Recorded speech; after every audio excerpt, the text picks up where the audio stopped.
विठ्ठलाला पांडुरंग म्हटलं जातं, हरी म्हटलं जातं. बुद्ध धर्मात त्यांना बुद्ध म्हणून पुजतात आणि जैन धर्मात त्यांना नेमिनाथ म्हणून. नक्की हा विठ्ठल आहे कोण? बुद्ध, नेमिनाथ की श्रीकृष्ण? आणि पंढरपूर या ठिकाणी त्याने एक विहार बांधलं असा उल्लेख बौद्ध धर्मग्रंथामध्ये मिळतो. आणि पंढरपूर नगरी त्यांनी वसवली अशीही कथा इतिहासामध्ये उपलब्ध आहे. याचा उल्लेख आम्हाला सोलापूर जिल्हा गॅजेटियर मध्ये मिळतो. रुक्मिणी महाराष्ट्राचीच कन्या, कौंडिन्यपूरच्या भीष्मक राजाची ती कन्या. आणि म्हणून द्वारकेहून पांडुरंग पंढरीला. कारण श्रीकृष्ण आणि नेमिनाथ हे सख्खे चुलत भाऊ होते. रामायण महाभारत यांच्या काळी अवतार कल्पना आपल्या भारतात सुद्धा अस्तित्वात नव्हती. आपल्याकडे मूर्तिकला कधी घडवण्यात आली, मूर्तिकलेचा उदय कधी झाला तर गुप्तांच्या काळात. तुकाराम महाराज काय म्हणतात? जो म्हणतो की ही मूर्ती घडवले त्याच्या मुखात किडे पडो. तर तुकाराम महाराज या अभंगातून सांगतात की या मूर्तीबद्दल प्रश्नचिन्ह उभा करू नका. ही मूर्ती स्वयंभू आहे, देव स्वतः इथे उभा आहे. तर याबद्दल काय सांगाल? मूर्तीचं ज्यावेळेस आपण वर्णन पाहतो त्यावेळेस त्यांच्या मुकुटावरती पाहतो ते एक शिवलिंग दिसतो. हा पांडुरंग नक्की हर आहे का हरी आहे? विरगळ या शब्दाचा अर्थ काय, तो विठ्ठलाशी कसा जोडला जातो? आताही आपण जर खेड्यापाड्यात गेलो तर शंकराच्या हेमाडपंथी मंदिरांच्या बाहेर ह्या विरगळी आपल्याला दिसून येतात. पंढरपुरात अनेक शिलालेख सापडतात या विठ्ठलाच्या संदर्भात आणि या मंदिराच्या संदर्भात. तर या शिलालेखांबद्दल काय सांगा? विठ्ठलावरती आणि पंढरपूरवरती अनेक परकीय आक्रमण झाली. यामध्ये अनेक वेळा ती मूर्ती म्हणजे बदलल्याचंही म्हटलं जातं. तर याबद्दल काय सांगाल? म्हणजे आताची जी मूर्ती आहे ती मूळ मूर्ती आहे का ही बदललेली मूर्ती? अफजल खानाला मूर्ती का नष्ट करायच्या होत्या? तर तो प्रजेला सांगू इच्छित होता की तुमचं देव रक्षण करू शकत नाही. त्याला इथं इस्लामीकरण हे घडवायचं होतं. त्यानंतर मूर्तीवर संकट जी आली ती औरंगजेबाच्या काळामध्ये आली. आणि म्हणून ती माड्याला हलवली. तिथली माड्याची मूर्ती आहे तीच खरी आहे असं लोक म्हणतात. तर या पांडुरंगाला कानडा राजा असं का म्हटलं जातं? कन्नड भाषा ही मराठी भाषेच्या अगोदर जन्माला आलेली आहे. तिरुपतीचा बालाजी आणि आपला पंढरपूरचा विठ्ठल या दोघांचं नातं काय? आणि त्या मूर्तीसारखी एक मूर्ती त्या काळापासूनच पंढरपुरातही आहे. बालाजीचं मंदिर आहे. ज्ञानेश्वर महाराज तसे नाथ संप्रदायातले, मग ते कसं मूर्तीपूजक विठ्ठल पूजक झाले? नाथ संप्रदाय होता, दत्त संप्रदाय होता, वैष्णव संप्रदाय होता, लक्ष्मी संप्रदाय होता, कापालिका सारखा अघोरी संप्रदाय तो होता. परंतु आज सुद्धा कागदोपत्री पंढरपूरचा विठ्ठल हा बुद्ध आहे.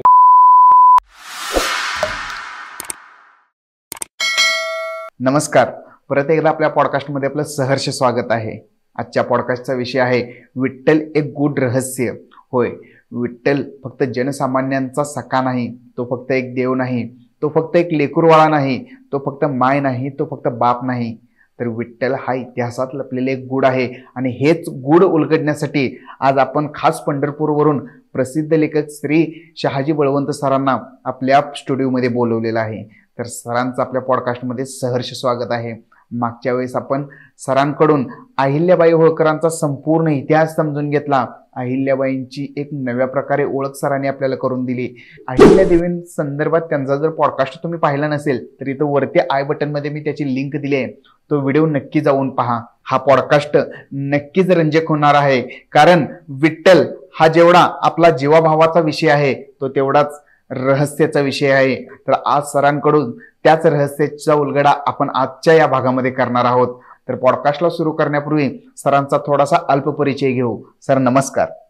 माझं नाव शहाजीराव भानुदास बलवंत. माझं शिक्षण MA BEd आहे. मी 2 विषयात MA आहे. MA इंग्लिशमध्ये आहे आणि MA इतिहासात आहे. मी काही दिवस शिक्षकी पेशा केला आणि लोकसेवा आयोगाची परीक्षा देऊन मी शासन सेवेमध्ये गेलो. शासन सेवेत जरी होतो तरी माझी वाचनाची आवड ही कायम होती आणि माझी त्यामुळं काही पुस्तकं वंदना, मानमाती आणि भिंगर आणि लोककवी संत कबीर ही प्रसिद्ध झालेली आहेत. आणि माझ्या मानमाती या आत्मचरित्रपर आत्मकथनावर 4 मुलांनी MPhil केलेलं आहे. आता माझी पांडुरंगाबद्दलची आवड कशी, तर माझे वडील हे पंढरपूरचे वारकरी होते आणि ते मोठे ईश्वर भक्त होते आणि त्यामुळं त्यांच्याबरोबर पोथी वाचणं लहानपणापासून, श्रावणामध्ये नाझऱ्यांच्या श्रीधर स्वामीचं जे ग्रंथ होते, पांडव प्रताप, जैमिनी अश्वमेध, रामविजय, ह्या ग्रंथाचं वाचन ते मला करायला लावत आणि कोणीतरी दुसरा मनुष्य त्याचा अर्थ सांगे. मंदिरात तरी देवळात तरी हे ग्रंथ वाचन होत असे किंवा एखाद्याच्या वाड्यात सुद्धा हे ग्रंथ वाचन होत असे. पुढे काय झालं, त्यांनी मला 7वी पास झाल्यावर काही दिवस पंढरपूरमध्ये शिक्षणासाठी ठेवलं. संपूर्ण माझी शिक्षणाची व्यवस्था हायस्कूलमधली पंढरपुरात झाली नाही, पण मी पूर्ण कॉलेजचे दिवस पंढरपूरला होतो. त्यावेळेला वडील येत आणि मला आवर्जून पंढरपूरच्या विठ्ठलाच्या दर्शनासाठी मंदिरात घेऊन जात. आणि म्हणून त्यामुळं मला देवाबद्दल उत्सुकता निर्माण झाली की हा काय पांडुरंग, इतकी भक्ती का आपल्या वडिलांची आहे. किंवा इतर जे लोक यायचे आणि तेही पांडुरंगाच्या दर्शनासाठी अगदी तळमळायचे, तडफडायचे, किंवा त्या शिपायांना पुढे ढकलून दिलं तरी गप शांतपणे पुढे जायचे, पण उलटा चकार शब्द करायचे नाहीत. आणि यामुळे इतके ह्या पांडुरंगाचे भक्त सहनशील आहेत हे गूढ माझ्या मनात निर्माण झालं. आणि म्हणून मी पांडुरंगाच्या पंढरपूरचा मी थोडा अभ्यास किंवा माहिती माझ्या आयुष्यात घेतलेली आहे. विठ्ठल, हरी किंवा अशा विविध नावाने नटलेला आपला हा पांडुरंग, त्याचं निवासस्थान म्हणजे पंढरपूर. या पंढरपुराचं ऐतिहासिक रहस्य काय आहे? जेव्हा नव्हते चराचर तेव्हा होते पंढरपूर, तेव्हा आधी बसविली पंढरी आणि मग वैकुंठ नगरी. जे वैकुंठाच्याही अगोदर जेव्हा चराचर अस्तित्वात नव्हतं त्यावेळेला हे पंढरपूर अस्तित्वात होतं. जे भूतलावर पहिल्यांदा कुठलं क्षेत्र झालं तर पंढरपूर क्षेत्र झालं, अशी संतांची आणि विठ्ठल भक्तांची धारणा आहे, श्रद्धा आहे, भक्ती आहे. परंतु इतिहासाच्या दृष्टिकोनातून याकडे जर पाहिलं तर पंढरपूरचा उल्लेख बुद्धाच्या नंतर इसवी सन पूर्व 250 ते 252 मध्ये बुद्ध ग्रंथामध्ये महावंश नावाचा बुद्ध धर्माचा जो ग्रंथ आहे त्याच्यामध्ये ही माहिती मिळते. महारक्षित धम्मा नावाचा एक महायान पंथाचा बुद्ध भिक्खू होता आणि सम्राट अशोकानं ज्या वेळेला आपल्या राज्यामध्ये 3री धम्म परिषद भरवली त्यावेळेला काही महायान पंथाचे बुद्ध भिक्खू संपूर्ण देशभरच कशाला परदेशात सुद्धा ते धर्माच्या प्रचारासाठी निघून गेले. त्यातला मी सांगितलेला हा जो बुद्ध भिक्खू आहे तो महारठ्ठी देशात म्हणजे आजच्या महाराष्ट्र देशामध्ये तो आला आणि तो पंढरपूरला आला. आणि पंढरपूर या ठिकाणी त्याने एक विहार बांधलं असा उल्लेख बौद्ध धर्मग्रंथामध्ये मिळतो. दुसरा उल्लेख जो आहे तो आपल्या भागवतामध्ये आहे, हरिवंशामध्ये आहे आणि इतर पुराणामध्ये आहे की तो भक्त पुंडलिकाच्या कथेशी येतो. म्हणजे त्यावेळेला श्रीकृष्ण पुंडलिकाच्या भेटीसाठी, आपण आरतीमध्ये म्हणतो का पुंडलिका भेटी परब्रह्मा आलेगा, चरणी वाहे भीमा उद्धरी जगा, हे जे आहे ते पुंडलिकाच्या भेटीसाठी त्यावेळेला पंढरपूरला श्रीकृष्ण आले. पुंडलिकानं फेकलेल्या विटेवर हे श्रीकृष्णच म्हणजे पांडुरंग रूपानं त्यावेळेला ते उभा राहिलेले आहेत आणि भक्तांना ते आजही दर्शन देत आहे. इतिहासामध्ये या गोष्टीचा उल्लेख परत कधी येतो तर सातवाहनांच्या काळानंतर. सम्राट अशोकाचा नातू ज्या वेळेला त्याचा खून झाला, वध झाला आणि त्यावेळेला उत्तरेतल्या काही सत्ता ह्या लुळ्या पडल्या आणि त्यातीलच एक सरदार सातवाहन हे आपल्या महाराष्ट्रामध्ये आले. त्यातील गौतमीपुत्र सातकर्णी हा राजा होता. या राजानं रामचंद्र सोनार नावाचा संत नरहरी सोनारांचा पूर्वज हे पंढरपूरला पाठवून दिलेले होते आणि त्याने पंढरपूरची डागडुजी केली, ती नगरी म्हणून नावारूपास आणली आणि त्यावेळेला या गावाला, या पंढरपूरला दिंडीरवन असं म्हटलं जायचं. त्या दिंडीरवनात सातवाहनांच्या विरुद्ध एक बंड झालेलं होतं आणि ते बंड मोडण्यासाठी काही कोळी सरदार, राव या आडनावानं शेवट होणारे असे काही कोळी सरदार ही सातवाहनाने पंढरपूरला पाठवलेलं होतं. आणि त्यांनी त्या दिंडीरवनातलं बंड मोडून काढलं आणि पंढरपूर नगरी त्यांनी वसवली, अशी ही कथा इतिहासामध्ये उपलब्ध आहे. याचा उल्लेख आम्हाला सोलापूर जिल्हा गॅजेटियर मध्ये मिळतो. तर अशी ही पंढरीची नगरी. तर या पंढरी नगरीत हा पांडुरंग जो भोळा बाबडा भक्तांसाठी आला का रुक्मिणीसाठी, याच्याबद्दलच्या अनेक कथा आहेत. तर त्या कथा काय आहेत? पांडुरंग, दोन कथा ह्या समांतर जात आहेत. पांडुरंग पंढरीला का आला तर तो रुक्मिणी मातेसाठी आला, परंतु प्रथम तो कुणाला भेटला तर पुंडलिकाला भेटला. आता रुक्मिणीची आणि पांडुरंगाची कथा आपल्या सर्वांना माहीत आहे. रुक्मिणी महाराष्ट्राचीच कन्या, कौंडिन्यपूरच्या भीष्मक राजाची ती कन्या. तिचं श्रीकृष्णावर आतोनात प्रेम होत. बरोबर. आणि मग तिनं श्रीकृष्णावर आपलं प्रेम आहे त्याला एक चिठ्ठी लिहिली होती की माझा जो भाव आहे रुक्मी, तो माझं काही लग्न तुझ्या बरोबर होऊ देत नाही. माझं लग्न तो शिशुपाल नावाचा जो एक मनुष्य आहे किंवा राजा आहे त्याच्याशी तो लग्न लावू इच्छितो, तर तू ये आणि मला पळवून घेऊन जा, असं तिनं श्रीकृष्णाला पत्र लिहिलं. ह्या गोष्टी कधी घडतात? रुक्मिणीचं श्रीकृष्णावर जीवापाड प्रेम होतं. परंतु द्वारकेत असताना काय झालं की श्रीकृष्ण आणि राधा यांचं प्रेम जे होतं तेही अनन्यसाधारण होतं, जगावेगळं होतं आणि ते रुक्मिणीला पाहवलं नाही, बघवलं नाही. तिच्यात सवती मत्सर जागा झाला, अशी एक कथा आहे. आणि म्हणून ती श्रीकृष्णावर रुसली आणि राधा मत्सरानं ती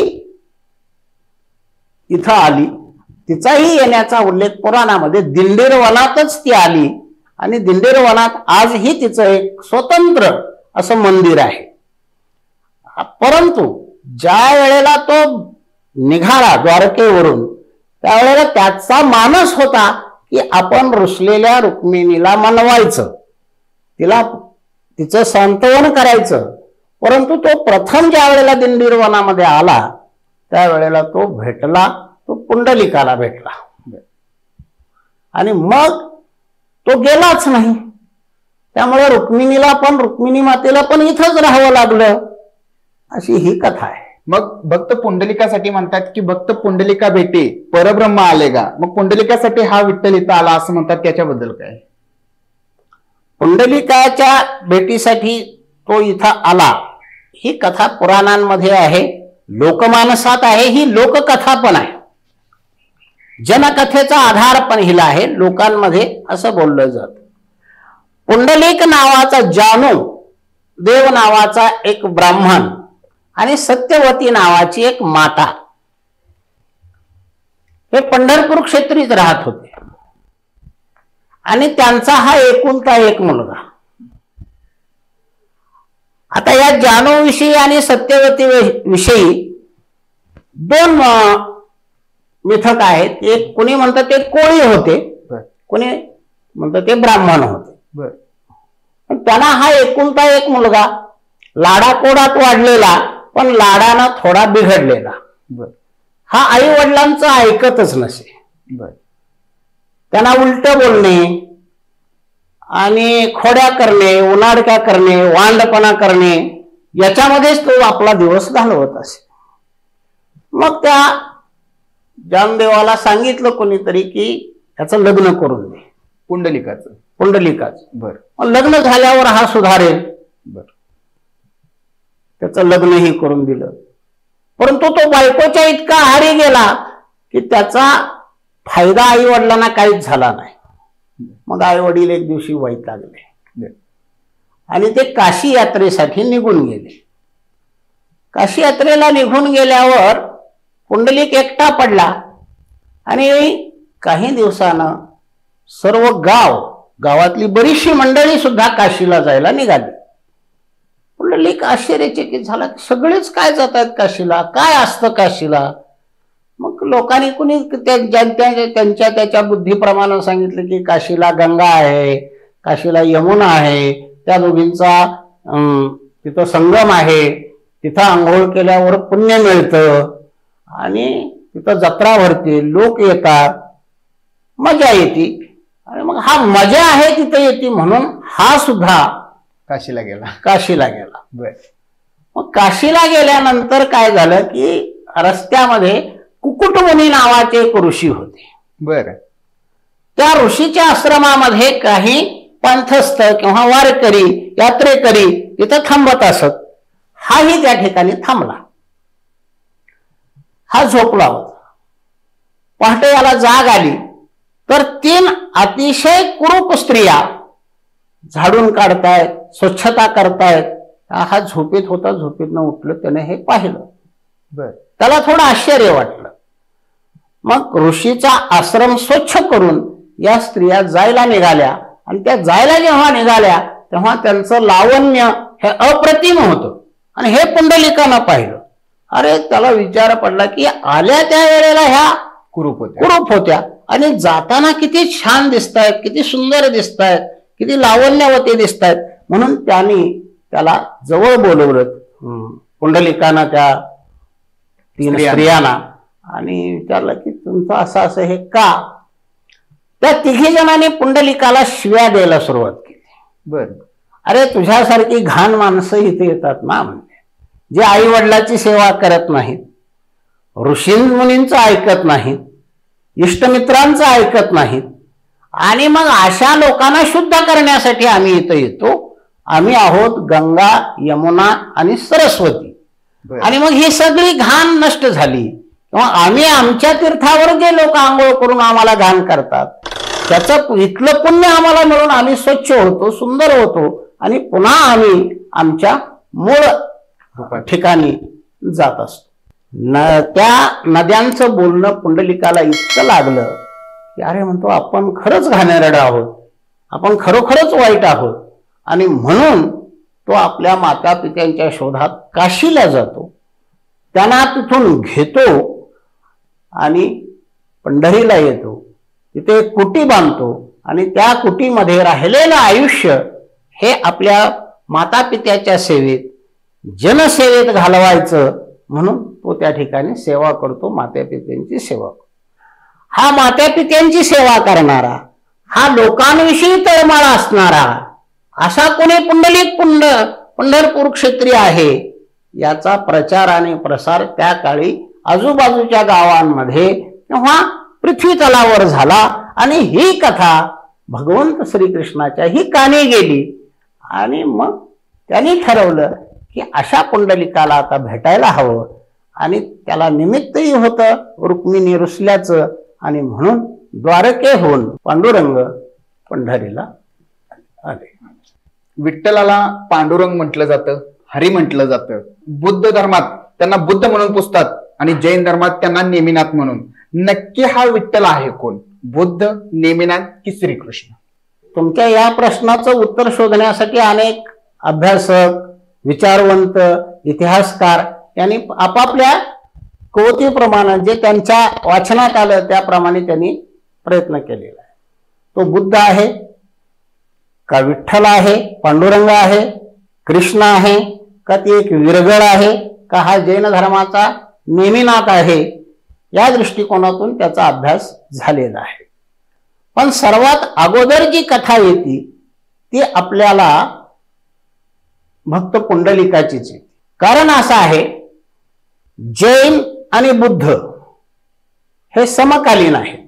बर. इतिहासामध्ये श्रीकृष्ण आणि नेमिनाथ किंवा भगवान महावीर हे समकालीन आहेत.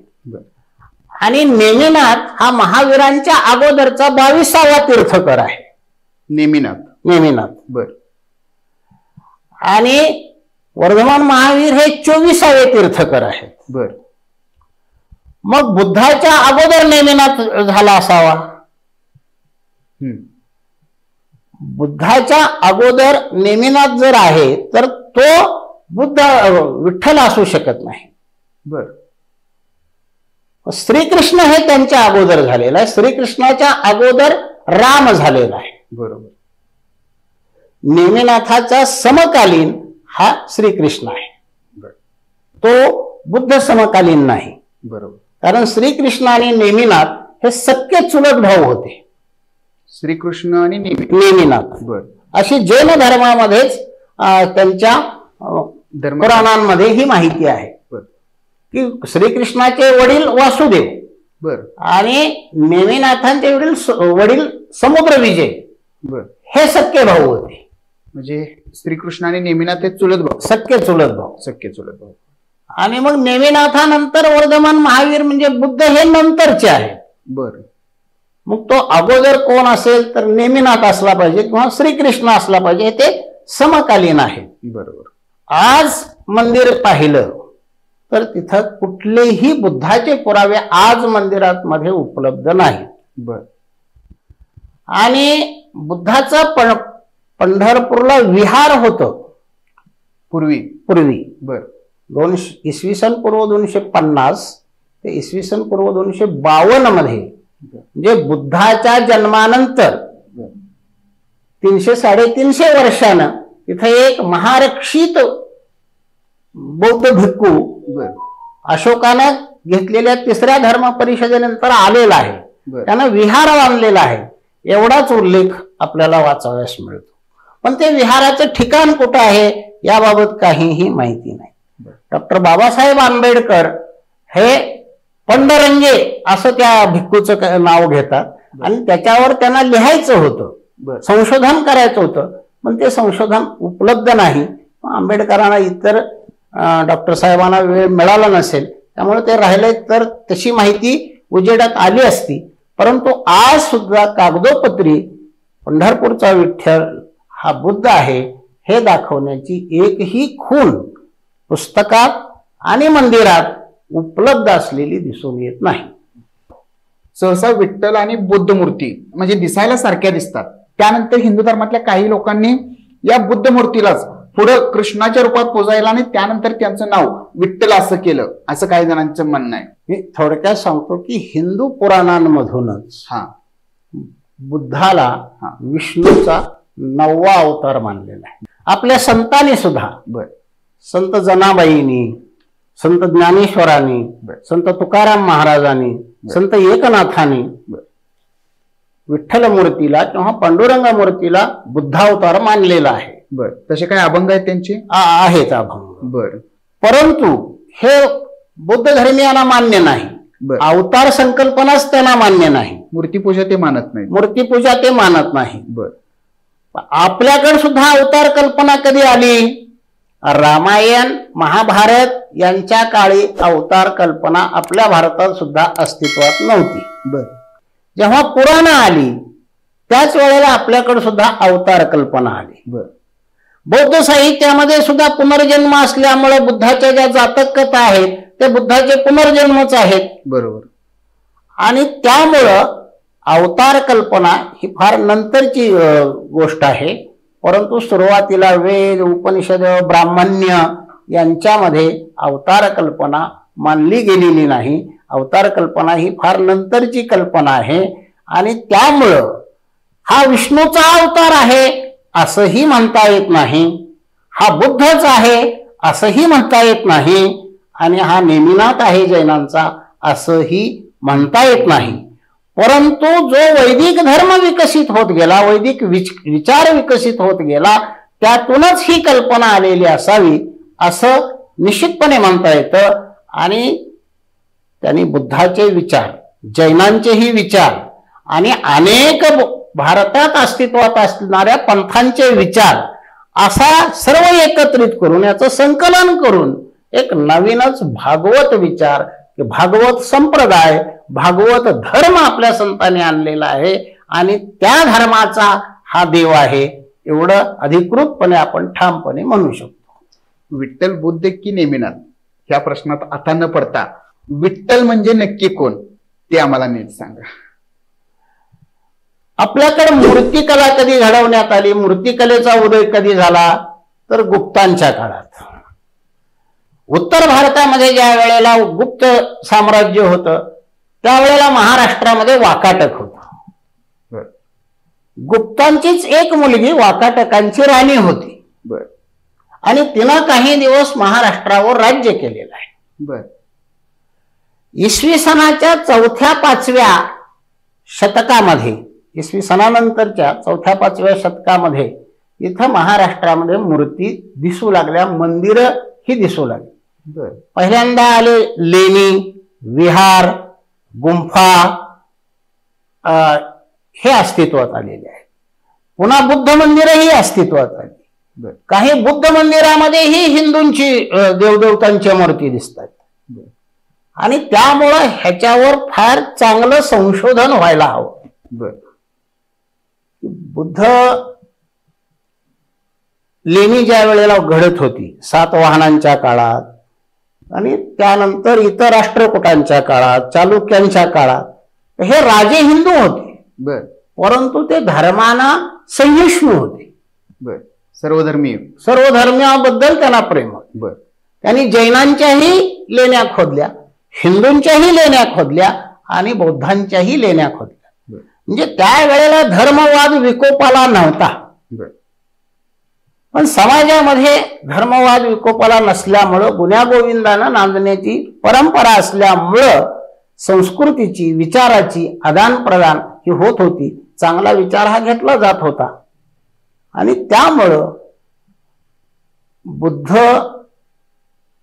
किंवा पांडुरंग मूर्ती ही इसवी सनाच्या 4-5व्या शतकामध्ये महाराष्ट्रामध्ये आलेली आहे. आता मूर्ती संबंधातला एक माझा प्रश्न आहे, पण तो प्रश्न विचारण्यापूर्वी मला तुकाराम महाराजांचा एक अभंग आठवला. नाही घडविला नाही बैसविला, भेटावया आला पुंडलिका, द्वारकेची अवघी संपत्ती घेऊन आले चक्रपाणी पंढरीशी, तुका मुने मूर्ती घडविली जो म्हणितो, तया मुखाप्रती किडे पडो. तुकाराम महाराज काय म्हणतात, जो म्हणतो की ही मूर्ती घडवले त्याच्या मुखात किडे पडो. तर तुकाराम महाराज या अभंगातून सांगतात की या मूर्तीबद्दल प्रश्नचिन्ह उभा करू नका, ही मूर्ती स्वयंभू आहे, देव स्वतः इथं उभा आहे. तर याबद्दल काय सांगाल? त्यांची त्या मूर्तीवर निस्सीम भक्ती होती आणि त्यामुळे ते म्हणतात की नाही घडविला नाही बैसविला, भेटावया आला पुंडलिकाशी. परंतु मूर्ती कोणी घडवली, मूर्तिकार कोण होता, ही मूर्ती किती साली अस्तित्वात आली? पहिलं काय असं नाव लिहिण्याची, मूर्तीवर नाव लिहिण्याची पद्धत नव्हती. मंदिर कोणी बांधलं असंही लिहिण्याची पद्धत नव्हती. त्यामुळं हा इतिहास आपल्याला आढळूनच येत नाही. इतिहास याच्यावर बोलायला तयार नाही. मूर्ती स्वयंभू आहे म्हणतात, मग त्याच्याबद्दल? मूर्ती स्वयंभू असणं आणि घडवलेली असणं ह्या दोन्हीही बाबी अध्याहात आहेत, याच्यावर भाष्य न केलेलं बरं. ही जी मूर्ती आहे ते कोणत्या स्थापत्य कलेत येते? आता ही जर श्रीकृष्णाची मूर्ती म्हणावी, श्रीकृष्णानंतरचा अवतार म्हणावा, तर श्रीकृष्णाच्या मूर्तीसारखी ही मूर्ती नाही. श्रीकृष्णाच्या हातामध्ये शंख, चक्र, गदा आणि पद्म आहे. बरोबर. त्याच्या डोक्यावर मोरपीस आहे. बरोबर. आणि पांडुरंगाच्या डोक्यावर मुकुट आहे. बरोबर. परंतु काही खुणा श्रीकृष्णाची जुळतात. त्याच्या एका हातामध्ये शंख आहे, दुसऱ्या हातामध्ये कमळ आहे. आणि श्रीकृष्णाची जी लढाऊ वृत्ती आहे ती इथं दिसत नाही. इथं ज्ञानेश्वर जसं म्हणतात, त्यामुळे ह्या योगियांचा राज हा योग मूर्ती आहे. म्हणजे योगिस्थ आहे, योगस्थ आहे. आणि त्यामुळं साम्य आहे, परंतु तंतोतंत हा श्रीकृष्णासारखे आहे का, तर नाही. त्यामुळे याला श्रीकृष्णही म्हणता येत. हा जसाच्या तसा बुद्धासारखा आहे का, असाही नाही. नेमिनाथासारखा आहे का, असाही नाही. विरगळ आहे का, असंही नाही. मग तुकाराम महाराज जे म्हणतात भक्तांचं, ते याच्यातूनच म्हणतायत की नाही घडविला, नाही बैसविला, भेटी लागी आला पुंडलिकाच्या. याच्यावर भक्तीनं श्रद्धेनं हेच शेवटी म्हणावं लागतं. मूर्तीचं ज्यावेळेस आपण वर्णन पाहतो त्यावेळेस त्यांच्या मुकुटावरती पाहतो ते एक शिवलिंग दिसतो. हा पांडुरंग नक्की हर आहे का हरी आहे? नाही, याच्यावर काय आहे, जो मुकुट आहे त्याला कोणी शिंकाळ पण म्हणते. बर. आणि ती शंकराची पिंड आहे असंही म्हटलं जात आहे. आणि हरी आणि हर म्हणजे शैव आणि वैष्णव या संप्रदायाचा केलेला तो एकोप आहे, किंवा त्यांच्यामध्ये घडवून आणलेलं ते मनोमिलन आहे त्या दोन संप्रदायामध्ये, असंही काही जण विचारवंतांचं म्हणणं आहे. परंतु शंकर हा अगोदरचा देव आहे, प्राचीन देव आहे. बरोबर. आणि शंकराची पूजा पहिली मंदिरं जी अस्तित्वात आली ती शंकराची या देशामध्ये अस्तित्वात. बरोबर. बुद्ध विहाराच्याही अगोदर, जैन मूर्ती याच्याही अगोदर. बरोबर. मग असा हा श्रेष्ठ देव तो डोक्यावर कसा बसवतील? बरोबर. मूर्तिकार त्याला डोक्यावर कसा घडवेल, बसवेल? तर हे शक्य नाही. त्यामुळं तो जो आहे पिंडीसारखा जो आकार दिसतोय तो खरं तर सांगायचं झालं तर ती पिंड नसून तो मुकुट आहे. म्हणजे डोक्यावर घातलेला टोप आहे. मग तो राजाचा असेल, तो गुराख्याच्या वेशातला असेल तर गुराख्याचाही असू शकतो, पण त्याला महादेवाची पिंड आहे हे माझ्या मते नसावं असं माझं मत आहे. आता अनेक वेळा बोलताना तुम्ही विठ्ठल एक विरगळ हा शब्द बराच वेळा उच्चारला आणि तुमच्या अनेक लेखातही विठ्ठल एक विरगळ अशा संदर्भात तुम्ही लेख लिहिलेले आहेत. विरगळ या शब्दाचा अर्थ काय आणि तो विठ्ठलाशी कसा जोडला जातो? विरगळ, हत्तीगळ आणि गदेगळ आपल्या इतिहासामध्ये, मध्ययुगीन इतिहासामध्ये असे प्रत्येक मंदिराच्या समोर काही शिल्प दिसतात आणि ती 3 टप्प्यामध्ये कोरलेली आहेत. आणि ही विरगळ ही जी कल्पना आहे ही राष्ट्रकूटाच्या नंतरची शिलाहारांच्या काळातली आहे. म्हणजे जो युद्धामध्ये लढाई करतो, युद्धामध्ये लढता लढता मरतो, युद्धामध्ये ज्याला हौतात्म्य येतं, किंवा गायी गुरांचं रक्षण करताना, पशुपक्ष्यांचं रक्षण करताना एखाद्यावर हल्ला होतो आणि त्यातही त्याला वीरमरण येतं. मग अशा वीर पुरुषाचं एक आठवण राहावी, एक स्मृती राहावी, आणि म्हणून मंदिराच्या परिसरामध्ये समाधीही बांधली जायची आणि त्याच्या नावानं एखादा शिलालेख लिहिला जायचा. तसंच दगडावर त्याची मूर्ती कोरली जायची. आणि विरगळ जर पाहिली तर ही विरगळच्या जवळ असा हात केलेला आढळतो. हे असा हात आहे, हे चिन्ह कशाच आहे तर त्याची पत्नी ही सती गेलेली आहे. काही ठिकाणी अप्सरा दाखवलेल्या आहेत. जिथं अप्सरा दाखवतील त्याच दगडावर, त्याच लाकडावर तिथं हा पुरुष स्वर्गात गेलेला आहे, याला स्वर्गप्राप्ती झालेली आहे असा त्याचा अर्थ. म्हणजे त्यानं काहीतरी चांगलं कृत्य या भूतलावर येऊन केलेलं आहे. अशा मूर्तीच्या, अशा व्यक्तीच्या स्मृतीप्रित्यर्थ जे स्मृतीस्थळ बांधणं म्हणजे विरगळ. आता ही विरगळ आहे का? विठ्ठल विरगळ आहे का? आहे का? तर पांडुरंगाच्या मंदिराच्या समोर अनेक विरगळी होत्या पूर्वी. आताही आपण जर खेड्यापाड्यात गेलो तर शंकराच्या हेमाडपंथी मंदिरांच्या बाहेर ह्या विरगळी आपल्याला दिसून येतात. काही ठिकाणी विरगळ आहेत, काही ठिकाणी हत्तीगळ आहेत, काही ठिकाणी गदेगळ आहेत. आणि त्यामुळं पुणे विद्यापीठाचे पहिले मराठीचे प्राध्यापक शगो तुळपुळे यांनी एकदा विठ्ठल मंदिराला भेट दिली आणि त्यांना त्या ठिकाणी एक विरगळ दिसली आणि त्या विरगळाच्या मूर्तीतलं साम्य हे विठ्ठल मूर्तीशी आहे म्हणून त्यांनी विठ्ठल मूर्तीची कल्पना या विरगळवरून घेतलेली आहे असा एक लेख लिहिला. परंतु विरगळ ही संकल्पना अलीकडची आहे. विठ्ठलाचं मंदिर तर इसवी सन 6व्या शतकापासून असल्याचा इतिहासामध्ये उल्लेख आहे. बरोबर. विठ्ठलाची मूर्ती ही हंपीवरून आणली असं म्हटलं जातं, तर त्याबद्दल काय सांगाल? ही इसवी सन 12व्या शतकामध्ये पंढरपूरवर विजयनगरच्या कृष्णदेवरायांचं राज्य होतं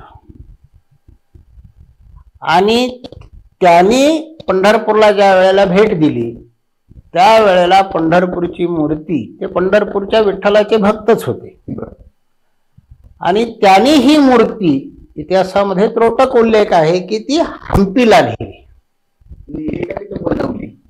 नेली. इथलीच मूर्ती पंढरपूरची मूर्ती त्यांनी हंपीला विजयनगरला नेली. तिथं त्यांनी फार मोठ्या प्रमाणातलं असं सुंदर विठ्ठल मंदिर सुद्धा बांधलेलं आहे आणि विठ्ठल मंदिर बांधल्यावर त्या मंदिरात काही दिवस हिची स्थापना केली. कृष्णदेवाने तिची पूजा अर्चा केलेली आहे.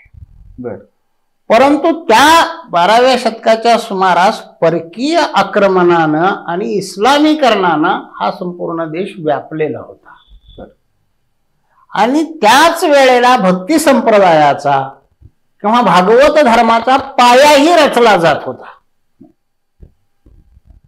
आणि म्हणून भविष्यात काय इथं हंपीला भविष्य काय याचा विचार कृष्णदेवानेही केला असावा, एकनाथांच्या आजोबांनी म्हणजे संत भानुदासानेही केला असावा आणि त्यांनी ही मूर्ती हंपीवरून परत पंढरपूरला आणलेली आहे आणि ही आज जी पंढरपूरच्या मंदिरामध्ये जी मूर्ती आहे तशीच मूर्ती दरवाजावर ते जे मंदिर आहे हंपीला त्या दरवाजावर अशीच मूर्ती आपल्याला कोरलेली दिसून येते समोर. आत गाभाऱ्यात मात्र मूर्ती नाही. मग असं म्हणतात की तीच मूर्ती इकडे आणली.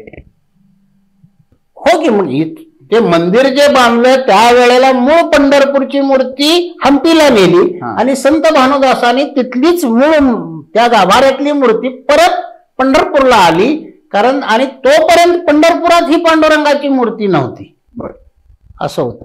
पंढरपूरचं मंदिर ही त्यावेळेला बिना मूर्तीच राहिलेलं आहे. पंढरपुरात अनेक शिलालेख सापडतात या विठ्ठलाच्या संदर्भात आणि या मंदिराच्या संदर्भात, तर या शिलालेखांबद्दल काय सांग? पंढरपूरच्या मंदिरात सापडलेले शिलालेख आहेत, आजही आहेत. मंदिराच्या उत्तरेकडे एक शिलालेख आहे, आता त्याला जाळी बसवलेली आहे. लोक भक्तगण काय करायचे त्या शिलालेखालाच पाठ घासायचे त्यामुळे त्यातली अक्षरही दिसत नव्हती आणि त्यात 84चा शिलालेख आहे आणि त्याच्या मागची धारणा अशी आहे की 84 लक्ष योनी पार केल्यानंतर जन्म घेतल्यानंतर मनुष्य असा दुर्लभ असा मनुष्य जन्म प्राप्त होतो अशी त्याच्या मागची कथा आहे. त्याच्यामध्येच लिहिलेलं आहे की जो कोणी ह्या मंदिराला आणि मूर्तीला इजा पोहोचवेल त्याला विठ्ठलाची आण आहे शपथ आहे असंही त्याच्यामध्ये लिहिलेलं आहे शिलालेखात. मग काही शिलालेख जीर्णोद्धार कोणी केलं विठ्ठल मूर्तीचं हे सांगतात.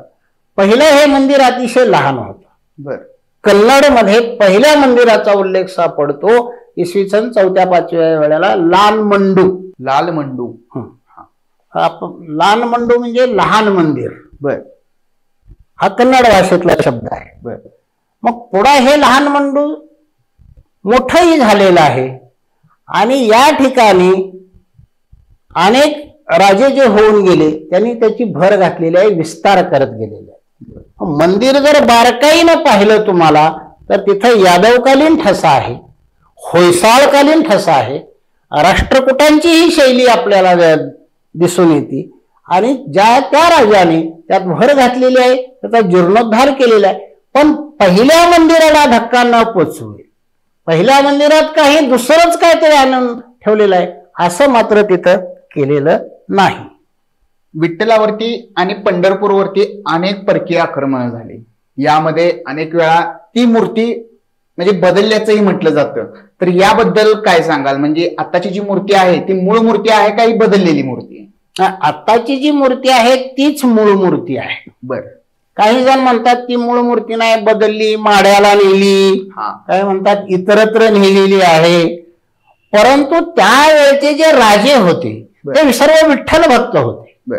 त्यावेळेचे जे संत होते, वारकरी होते, ते पांडुरंगाचे भक्त होते. आणि त्यांनी या विरुद्ध कुठेतरी आवाज उठवला असताना की बाबा गेल्या वारीची मूर्ती या वारीत मी पाहताना ती पहिल्यासारखी दिसत का नाही, बरोबर, असं का होत आहे. बरोबर, राजाला कोणीतरी कळवलं असतं, तसं लेखी कागदपत्र आपल्याला मिळालं असतं. पण परकीय सत्ता इथं असल्या कारणानं त्यांची दाद ऐकण्यासाठी इथं होते का त्यावेळेस? आता छत्रपती शिवाजी महाराजांच्या काळाचा तो जर भाग बघाल तर आदिलशहाचं वर्चस्व काही काळ होतं, काही काळ निजामशहाचं होतं आणि काही काळ मुघलांचं होतं. पहिलं जे आक्रमण मूर्तीवर झालं ते शिवाजी महाराजांच्या काळात, अफजल खानाच्या काळात झालं. मूर्तीवरती यापूर्वी कधीही आक्रमण झालं? आक्रमण नाही झालं. पण पहिलं जे आक्रमण झालं ते अफजल खानाचं. अफजल खानाला मूर्ती का नष्ट करायच्या होत्या? तर तो प्रजेला सांगू इच्छित होता की तुमचं देव रक्षण करू शकत नाही. त्याला इथं इस्लामीकरण हे घडवायचं होतं. आणि मी किती पराक्रमी आहे, देवीची मूर्ती, देवाची मूर्ती फोडली तरी माझ्या पराक्रमाला काय बाधा येते का? मग बघा, मी तुमच्या शिवाजी राजांना, छत्रपती शिवाजी महाराजांना कसाही मारू ठेवू शकतो. म्हणजे प्रजेचा जो उत्साह होता, धैर्य होतं, ते त्याला घालवायचं होतं, त्यांना गर्भगडीत करायचं होतं, त्यांचा धीर खचवायचा होता. आणि म्हणून तो मंदिरं फोडत होता, मूर्ती फोडत होता. आणि म्हणून तो आला पहिल्यांदा तुळजापूरला आणि ती मूर्ती फोडली. दुर्दैवाने ती फोडू लागण्यामध्ये मराठा सरदार, शिवाजी महाराजांच्या घरातले लोक अफजल खानाला फितूर होते. आणि ते मग तो तिथून आला. तुळजापूरची मूर्ती फोडल्यानंतर पंढरपूरचे बडवे सुद्धा घाबरले, भयभीत झाले. त्यावेळेचा जो पुजारी होता मुख्य, प्रल्हाद महाराज बडवे, त्याने ती मूर्ती आपल्या तळघरात लपवली. परंतु काही दिवसात त्याचा विचार बदलला की हा गावाच्या गाव उद्ध्वस्त करतोय, घर पाडतोय, घरादाराची शेतांची राखरांगोळी करतोय. जर तो आला आणि ह्या मूर्तीला इजा पोचवली, आपलं घरच पाडलं तर काय करायचं? बरोबर. मग अशा वेळेला देगाव नावाचे गाव आहे जवळ, त्या ठिकाणी सूर्याजी पाटील नावाचे एक पाटील होते, मोठे बागायतदार होते.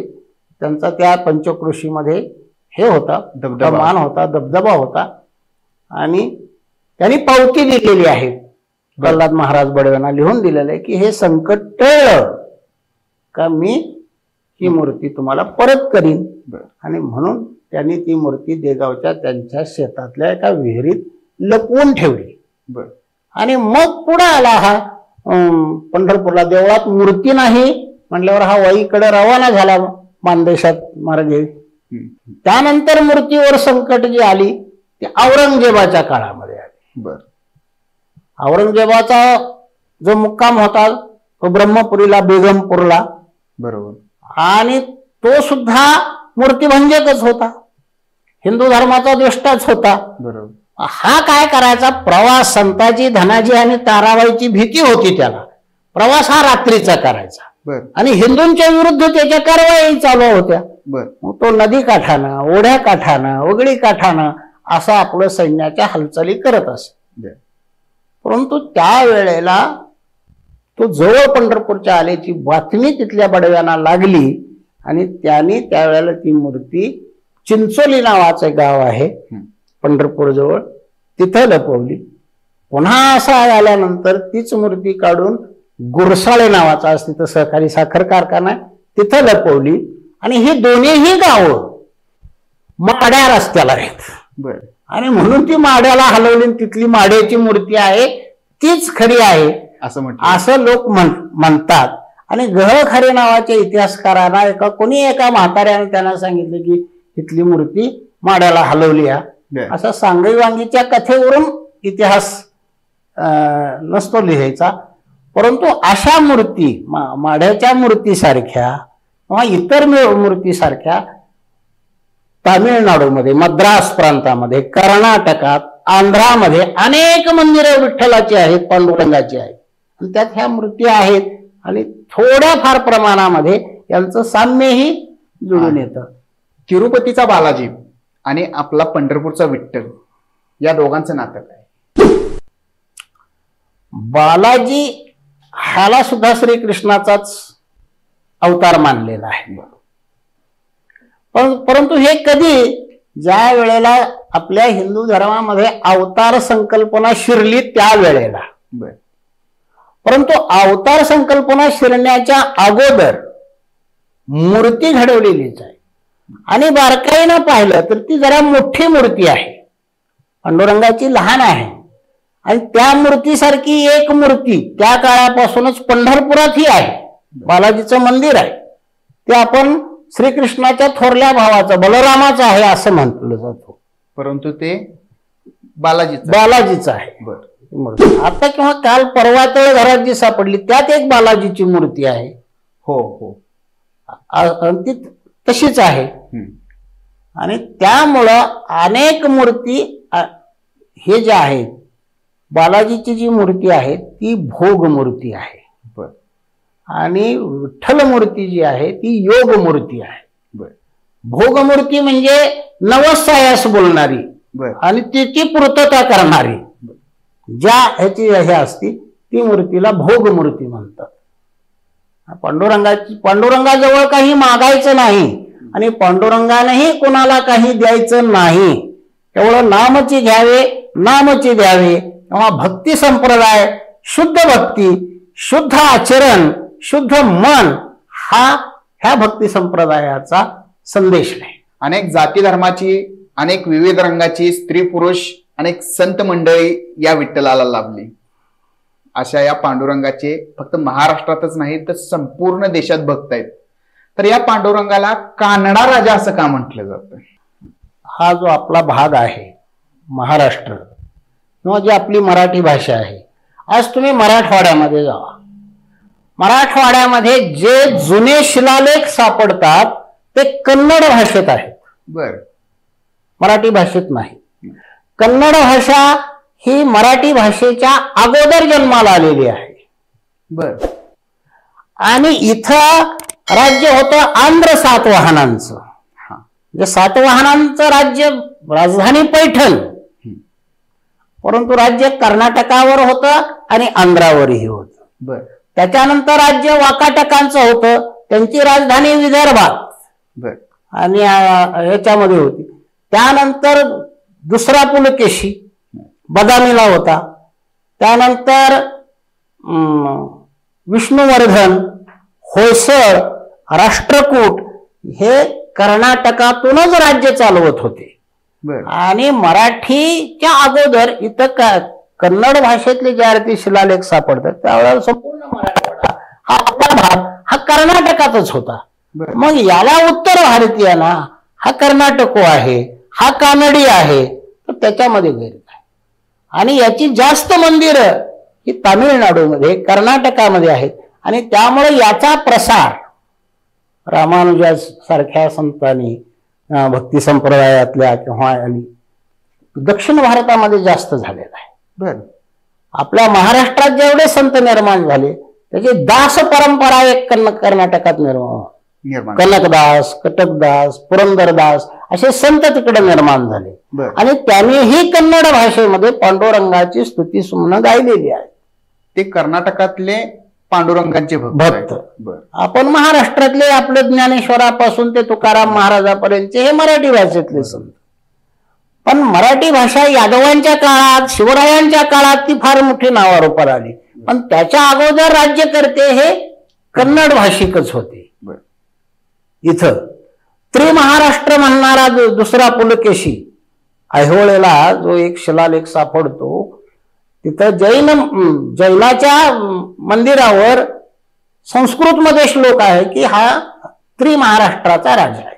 त्रिमहाराष्ट्र म्हणजे कर्नाटक, आंध्र आणि महाराष्ट्र, म्हणजे महाराष्ट्रातलाच मध्य प्रदेशचा काही भाग. आणि त्यामुळं ह्याला कानडा राजा पंढरीचा असं म्हटलं जातं. आणि त्यामुळे महाराष्ट्रही कदाचित कर्नाटकाचा, दक्षिण भारताचा ओळखला जात असावा. पण हे तर इतिहासाला मान्य आहे ना की कन्नड भाषा ही मराठी भाषेच्या अगोदरची भाषा आहे. बरं, त्या पुंडलिकाबद्दल काय सांगा? पुंडलिक हा पहिला भक्त पांडुरंगाचा. आता त्याच्याबद्दल इतिहासात फारशी माहिती नाही, मिथकच आहेत, दंतकथाच आहेत. परंतु आपल्याकडे पुंडलिकाला मुचुकुंदाचा अवतार मानतात. बर, तर हा मुचुकुंद कोण? तर हा इक्ष्वाकू कुळातला एक राजा होता. आणि तो देव आणि दानव यांच्या काळामध्ये देवांच्या बाजूनं दानवाविरुद्ध त्यानं युद्ध केलं आणि देवाला विजय प्राप्त करून दिला. त्यावेळेला देव त्याला म्हणाले की तू वर माग, तुला काय वर पाहिजे? मुचुकुंदानं सांगितले की आता मी युद्ध करून खूप दमलोय, शिनलोय, भागलोय, मला आता झोप हवी आहे. मग ती झोप माझी कोणी झोपमोड करू नये, झोपेतून मला कोणी उठवू नये, हाच मला वर द्या. त्यावेळी ते देव म्हणले तथास्तु, जा. आणि तो गेला आणि एका गुहेमध्ये जाऊन झोपला. त्यावेळेला देवाने त्याला एक असा वर दिला होता की जर तुझी झोप मोड कोणी केली, तुला कोणी झोपेतून उठवलं, तर तू डोळे उघडताच तो भस्म होईल तुझ्या डोळ्यातल्या तेजामुळं. तो झोपला जाऊन. ह्या मुचुकुंदाला पुंडलिकाचा अवतार मानलं जातं. हा पुंडलिक म्हणजे ह्या मुचुकुंदाचा अवतार आहे. पुढे श्रीकृष्ण द्वारकेचा राजा झाला. तो द्वारकेचा राजा व्हायच्या अगोदर मथुरेचा राजा होता. कंसाला मारलं, त्यानं जरासंधालाही मारलं होतं भीमाच्या मदतीनं. मग जरासंधाच्या वंशातला कालयवन नावाचा एक राजा होता. तो मात्र सुडानं पेटलेला होता श्रीकृष्णाच्या विरुद्ध. काहीही करून श्रीकृष्णाला त्याला नष्ट करायचं होतं. आणि म्हणून तो सतत मथुरेवर आक्रमण करायचा. श्रीकृष्णाचं एक नाव रणछोडदास असं आहे. अनेक नावं आहेत श्रीकृष्णाला, त्यापैकी एक नाव त्याचं आहे रणछोडदास, म्हणजे रणातून पळून गेलेला, रणातून पलायन करणारा, असं एक श्रीकृष्णाचं नाव आहे. आणि मग ज्या वेळेला समोर कालयवन उभा आहे, श्रीकृष्ण उभा आहे, आणि त्यावेळेला कालयवन पुकारतोय श्रीकृष्णाला, साथ घालतो, ये लढ माझ्याशी. त्यावेळेला श्रीकृष्ण अचानक युद्धातून शस्त्र टाकून पळाला. कालयवनानं त्याचा पाठलाग केला. श्रीकृष्ण जसा रणछोडदास आहे तसा तो धूर्त आहे. बरोबर. आणि परिस्थितीला सामोरा जाणारा असा श्रीकृष्ण आहे. तो पुढं आणि कालयवन माग, अशी यांची घोडदौड सुरू असतानाच वाटेत ज्या गुहेमध्ये हा मुचुकुंद झोपलेला होता त्या गुहेमध्ये श्रीकृष्ण आला. आणि तिथं आल्याबरोबर त्यांनी पाहिलं की मुचुकुंद घोरतोय, मुचुकुंद झोपलेला आहे. आणि मग त्यांना आपल्या अंगातला पितांबर काढला, मुचुकुंदाच्या अंगावर टाकला आणि तो आडबाजूला जाऊन अंधाऱ्या कोपऱ्यात तो उभा राहिला कानोड्यात. मागून कालयवन आला. कालयवना समोर पाहिलं, तो रागात होता, मला सापडत नाही कृष्ण म्हणून. त्याने पाहिलं तर हा झोपलाय पितांबर पांघरून, त्याला आता दमलाय, म्हणला हा कृष्णच आहे, आता हा दमलेला आहे, याला आपण उठवायचं. आणि म्हणून त्याने एक जोरानं लाथ घातली त्या मुचुकुंदालाच. मुचुकुंदाची त्यामुळे झोपमोड झाली. मुचुकुंद उठला आणि त्यानं कालयवनावर दृष्टी टाकली, त्याची नजर गेली आणि त्यामध्ये तो जळून खाक झाला. श्रीकृष्ण सही सलामत गेला आणि मग त्यानं पुढं मथुरेचीच राजधानी द्वारकेला आणली, अशी एक ग्रंथ. त्या काळात प्रत्येकाचे महान संत होऊन गेले, तर त्या काळातल्या संतांची नक्की सामाजिक स्थिती काय होती? आपली संत परंपरा पुंडलिकापासून सुरू होती की पहिले संत आता भानुदास, कुर्मदास, संत ज्ञानेश्वर, म्हणजे मुक्ताबाईनं ज्या म्हटलेलं आहे ना, उभारले देवालया संत ज्ञानेश्वरी रचला पाया, हे जो अभंग आहे त्याच्यामध्ये ह्या संतांनी नामदेवानी नामातयाचा किंकर त्याने केला हा विस्तार. परंतु त्यावेळेला सामाजिक परिस्थिती आपल्या देशातली फारच गहन. या देशात जातीयता होती, श्रेष्ठ आणि कनिष्ठ वर्णव्यवस्था होती, त्याचप्रमाणे इथं कर्मकांड होत होती, समाजामध्ये अंधश्रद्धा होत्या, त्या आजही आहेत. बरोबर. आणि त्यामुळं हा समाज जाती जातीत विभागलेला आहे, हा एक कसा होणार आणि हा समाज एकोप्याने कसा राहणार? विविध धर्म होते. हिंदू धर्मात ब्राह्मण धर्म वेगळा, वैदिक धर्म वेगळा, त्यानंतर शैव धर्म वेगळा, म्हणजे त्यांचे विचार वेगळे. म्हणजे शैवानी गंध आडवा लावला तर वैष्णवानी उभा लावायचा. नाथ संप्रदाय होता, दत्त संप्रदाय होता, वैष्णव संप्रदाय होता, लक्ष्मी संप्रदाय होता, कापालिका सारखा अघोरी संप्रदाय येतो होता. आणि ह्या अशा विविध पंथामध्ये, विविध जातीमध्ये आणि श्रेष्ठ कनिष्ठ भेदामध्ये हा समाज जो हे झालेला आहे, विभागलेला आहे. तर याला काय केलं तर ही एक होतील. आणि म्हणून त्यावेळची जी ही परिस्थिती होती, राजांनी पंढरपूरला येऊन मंदिराचा जीर्णोद्धार करणं, मंदिराबाबत मूर्तीबाबत आपला आदर व्यक्त करणं, त्या मूर्तीचा मान सन्मान करणं, तर संतांनी हे ओळखलं की या ठिकाणी या मूर्तीच्या झेंड्याखाली आपण एक नवीन भागवत धर्माची आपण पताका उभारूया. आणि त्यांनी मग जाती व्यवस्थेविरुद्ध काम केलं. त्याला यश किती आलं हा मुद्दा नाही, पण त्यांनी सुरुवात तरी केली. इथं बुद्ध विचार वेगळा, जैन विचार वेगळा, आणि त्याच वेळेला तिसरा म्हणजे इस्लाम विचार सुद्धा इथे यायला लागलेला होता. बरोबर. म्हणजे आणखीन समाजाचं काय होतं? स्त्रियांची स्थिती हालाकीची होती. स्त्रियांना केवळ भोग वस्तू म्हणूनच पाहिलं जात होतं. घरात काम सोडून तिला दुसरं काही येतही नसत. तिला शिक्षणापासून वंचित ठेवलं जात होतं. आणि शिक्षणाची अवस्था तशी वाईटच. गावात एखादा ब्राह्मण, तोही एखादा शिकलेला, ब्राह्मणालाच पुरतं शिक्षण नव्हतं, मग इतर क्षुद्रांचं आणि क्षत्रियांच्या शिक्षणाची काय अवस्था असेल हे संतांनी जाणलं होतं. आणि म्हणून या सर्व यानं मग हे सगळ्यातलं जे चांगलं आहे, हिंदू वेदातलं उपनिषदातलं जे चांगलं आहे तेही त्यांनी घेतलं. बुद्धाचे काही विचार जे दया, क्षमा, शांती हे जे विचार आहेत तेही त्यांनी घेतले. जैनांचा अपरिग्रह, अहिंसा हेही संतांनी घेतलं. नाथ संप्रदायामध्ये ईश्वर आणि भक्त यांचा संबंध काय आहे ते त्यांनी घेतलं. आणि अशा याच्या खाली, एका झेंड्याखाली हा सर्व महाराष्ट्र एक करण्याचं काम या संतांनी केलं. आणि नवीनच अशा भागवत धर्माची त्यांनी स्थापना केली. असे सर्व संत भागवत धर्मासाठी या भगव्या ध्वजाखाली आले. ज्ञानेश्वर महाराज तसे नाथ संप्रदायातले, मग ते कसं मूर्तीपूजक, विठ्ठल पूजक झाले? संत ज्ञानेश्वर हे नाथ संप्रदायांचेच होते. हे तसा अभंग हे आहे. आदिनाथ गुरु सकळ सिद्धांचा, मच्छिंद्रतयाचा मुख्य शिष्य, मच्छिंद्राने बोध गोरक्षाशी केला, गोरक्ष ओळला गहिने प्रती, गहिने प्रसाद निवृत्ती दातार, ज्ञानदेवे सार चोजविले. म्हणजे यांचं मूळ शैव संप्रदाय. बरोबर. विठ्ठल हे दैवत वैष्णवांचं.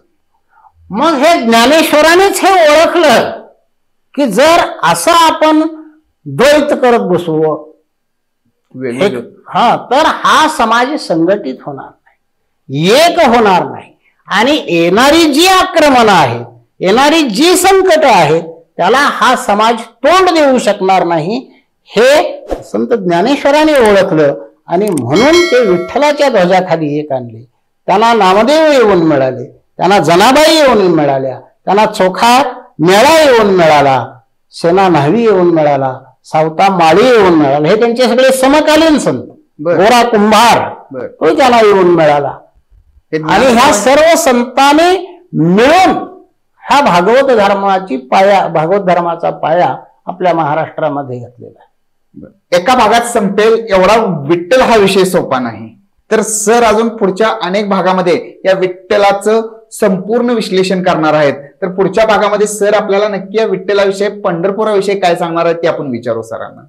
हा, अगदी आज तुम्ही जे चर्चा घडवून आणली ती सगळी प्राथमिक चर्चा आहे. बर, पण तो विरगळ हा विषय सुद्धा तितकाच इंटरेस्टिंग आहे, तितकाच अभ्यासनीय आहे.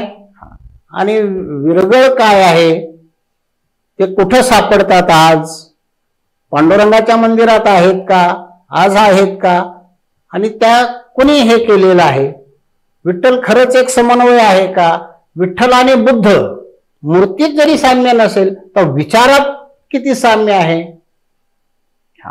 जैन आणि विठ्ठल भागवत संप्रदाय यांच्या विचारात साम्य काय, कुणाकडून कुणी किती काय घेतलेलं आहे, हे मात्र पाहण्यासारखं आहे. आपण हे पुढच्या भागात बघू. अशा या विठ्ठलाची महिमा राहिलेल्या पुढच्या भागात आपण पाहणार आहोत. हा भाग तुम्हाला कसा वाटला ते मला कमेंटमध्ये नक्की सांगा. आणि सरांना आपण परत इथे बोलवणार आहोत, परत विठ्ठलाविषयीची आपण सविस्तर चर्चा करणार आहोत. या चॅनलला सबस्क्राईब आणि या व्हिडिओला लाईक करायला विसरू नका. आणि हा विठ्ठलाविषयीचा भाग तुम्हाला कसा वाटला ते कमेंटमध्ये नक्की सांगा. भेटू लवकरच पुढच्या भागामध्ये विठ्ठलाचा एक नवीन प्रवास एका नवीन विचारासहित.